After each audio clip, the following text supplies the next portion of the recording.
जय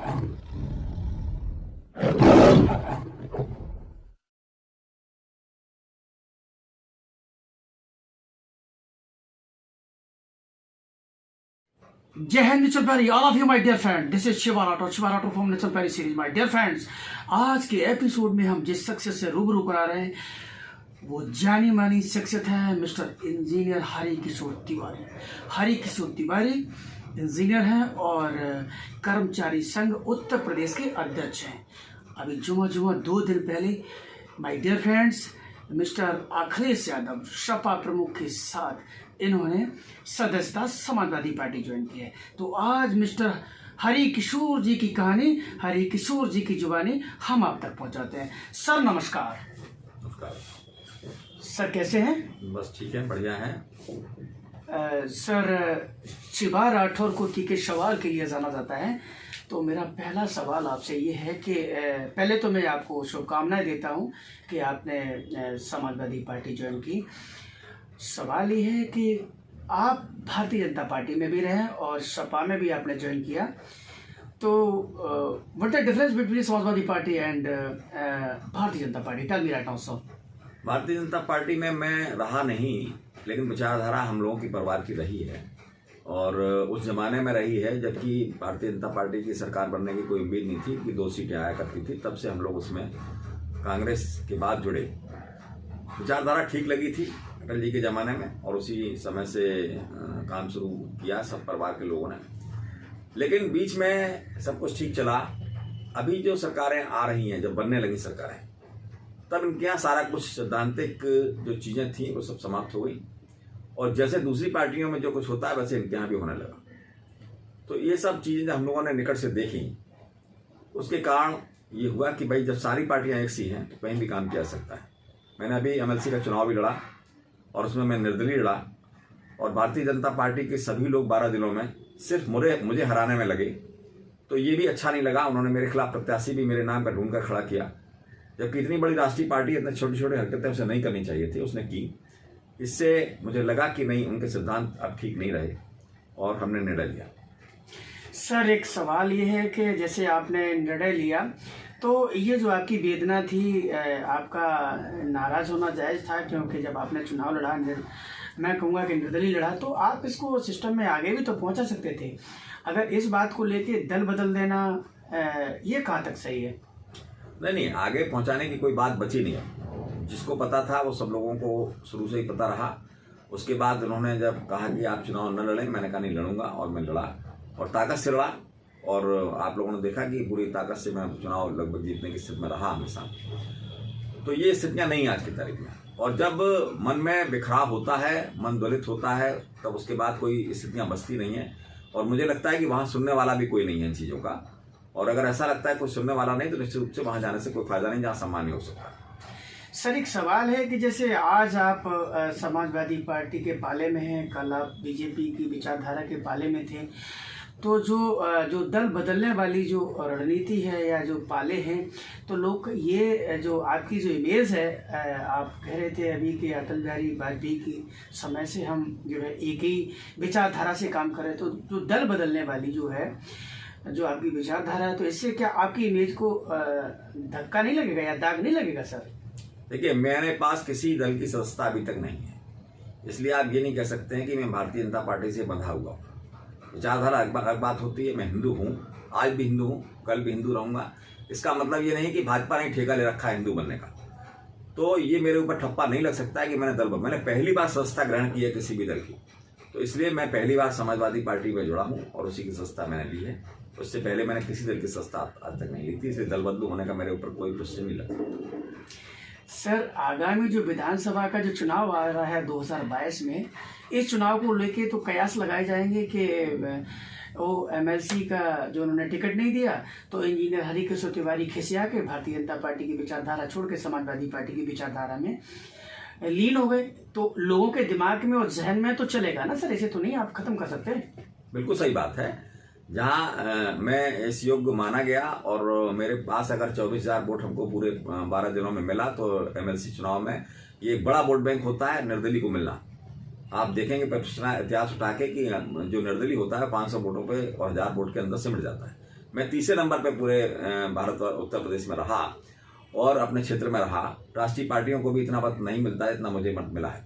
तो निश्चित रूप से हमारी आकांक्षा तो है कि हम कहीं ना कहीं से चुनाव लड़ें, और इसीलिए मैं चाहता था कि कहीं ना कहीं से बात हो, और इसीलिए मैंने समाजवादी पार्टी की संस्था भी ग्रहण की। अब वो जहाँ निर्णय करेंगे, जिसे उपयोग समझेंगे चुनाव लड़ाने के लिए, जहाँ से भी कहेंगे। अब पार्टी का चूंकि मैं मेंबर हूँ, इसलिए राष्ट्रीय अध्यक्ष उनके यहाँ और प्रदेश अध्यक्ष जो निर्णय करेंगे, जहाँ से भी लड़ने का या जो भी निर्णय करेंगे वो हमारे लिए उसको स्वीकार हुआ। तो अब ये समझा जाए कि आप समाजवादी पार्टी की साइकिल पर सवार होके कमल को हराने के लिए 2022 में कमर कस चुके हैं जनाब। हाँ बिल्कुल, जब पार्टियां बदल गई हैं तो निश्चित रूप से लड़ाई होगी, तो लड़ाई में सब जायज़ है। और सामने जो भी होगा, मुझे ये मतलब नहीं है कि कमल ही सामने होगा, जो भी पार्टियां होंगी हम समाजवादी पार्टी के साथ हैं। तो समाजवादी पार्टी का झंडा उठाकर उनके लिए जो भी बेहतर कर सकते हैं, पूरी मेहनत से हम और हमारी 12 जिलों की टीम पूरी मेहनत से यहाँ काम करेगी। तो 2022 के चुनाव को लेके जो आपके राष्ट्रीय अध्यक्ष जनाब अखिलेश यादव जो 400 प्लस की बात करते हैं, तो tell me right now how can possible this target, why, कैसे होगा? देखिए, राष्ट्रीय अध्यक्ष जी हैं, उनके पास अपने आंकड़े हैं। उन्होंने कल भी हमारी परसों जो प्रेस कॉन्फ्रेंस लखनऊ में हमारे साथ हुई थी, उसमें भी अपने आंकड़े दिए थे।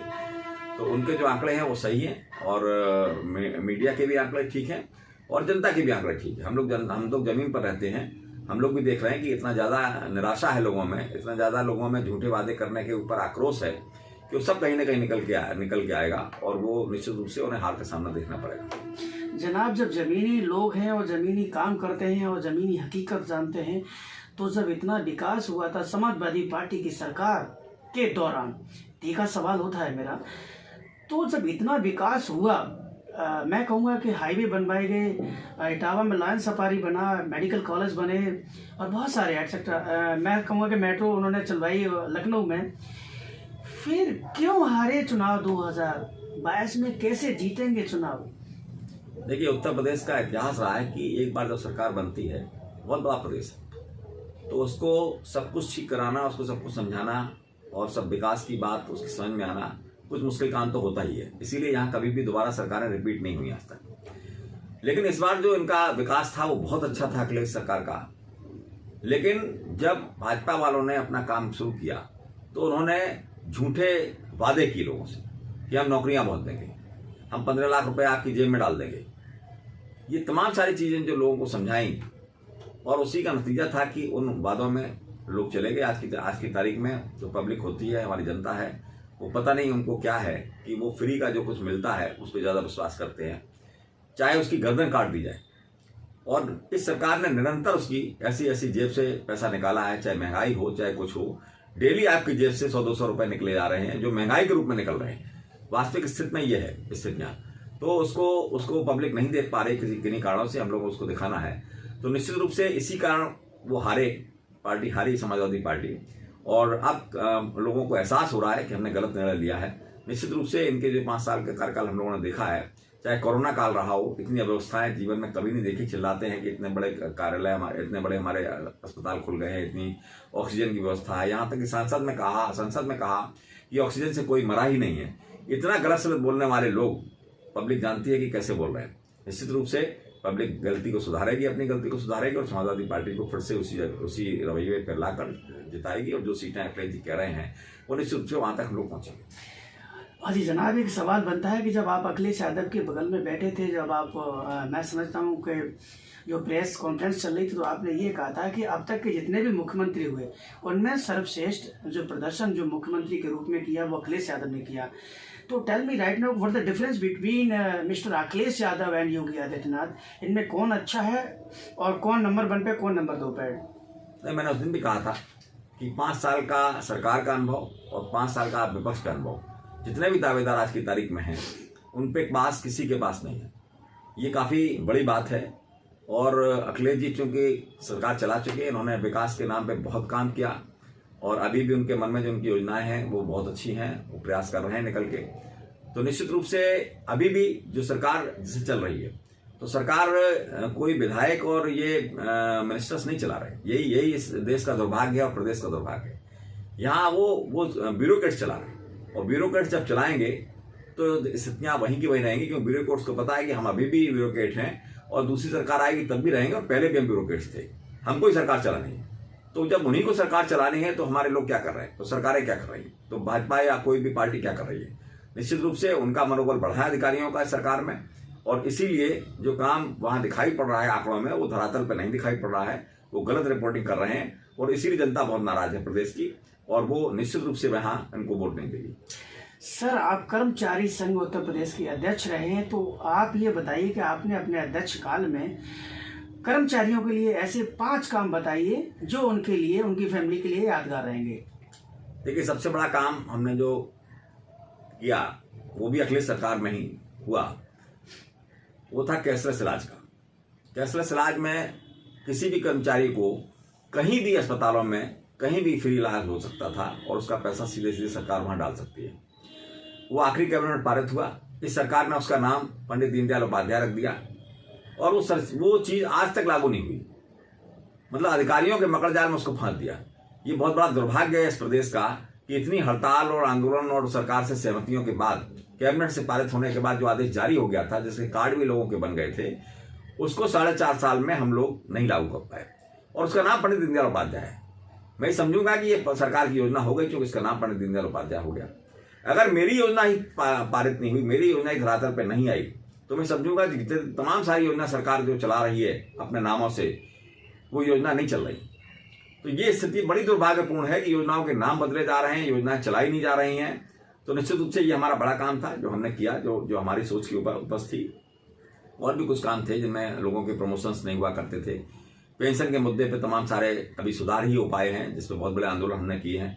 हम चाहेंगे कि पुरानी पेंशन व्यवस्था इस सरकार में हम कहेंगे और वो उनको मिले कर्मचारियों को, जो बहुत बड़ा तोहफा होगा हमारे समाज के लिए, कर्मचारी समाज के लिए।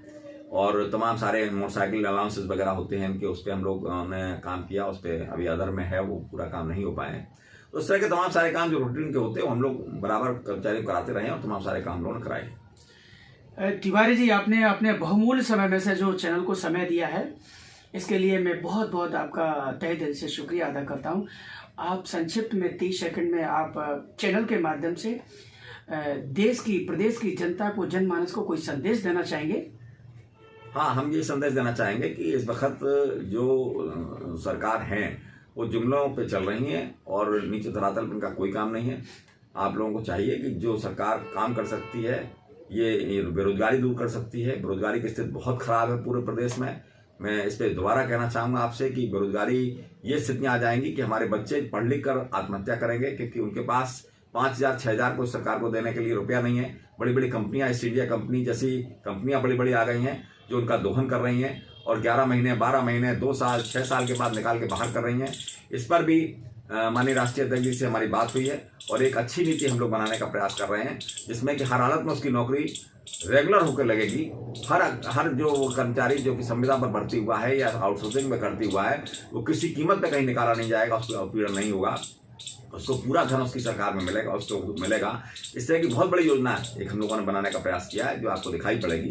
तो हम चाहेंगे कि बेरोजगार और सभी किसानों की स्थितियां आप देख ही रहे, सभी लोग मिलकर इस सरकार को बनाने का, सपा सरकार को बनाने का प्रयास करेंगे, जिससे कि हम लोग बहुत अच्छे काम जो हम लोगों के दिमाग में है, जो सरकारें नहीं कर पा रही हैं, वहां तक जाके कर्मचारियों को और पूरी आम जनता को हम लाभ दिला सकेंगे। माय डियर फ्रेंड्स, अभी आपने देखा मिस्टर इंजीनियर हरिकिशोर तिवारी। हरिकिशोर तिवारी की जो कमल की विचारधारा थी, उसको त्याग कर इन्होंने साइकिल की सवारी कर ली है। तो माय डियर फ्रेंड्स, आज के एपिसोड में हाँ ये इतना सफिशिएंट है, और मिस्टर तिवारी जी को इतना लाइक शेयर सब्सक्राइब करिएगा कि तिवारी जी की कहानी जन जन की जुबानी हो जाए। जय हिंद, नेचर प्यारी, all of you my dear friends.